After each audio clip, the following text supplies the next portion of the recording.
Hello and welcome to Newsday with Jeff Ahern. I'm your host, Jeff Ahern. Today's top story. An agreement between the Minneapolis Federation of Teachers Union and the school district states that white teachers will be laid off before teachers of color regardless of their seniority.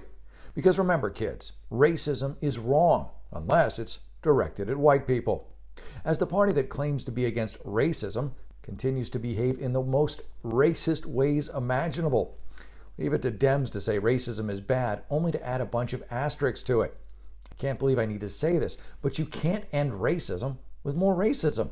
That'd be like trying to cure cancer by passing out cigarette cartons.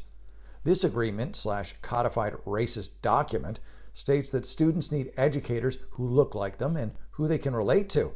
Oh, so in addition to ending racism with racism, you want to bring back segregation. Yeah, this is getting weirder by the minute. And by the way, just how black do you have to be to keep your job?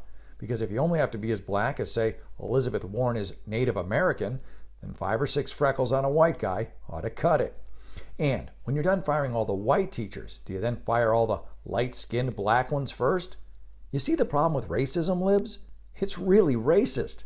I'm not calling the Minnesota Department of Education a garbage fire. Those burn out by themselves.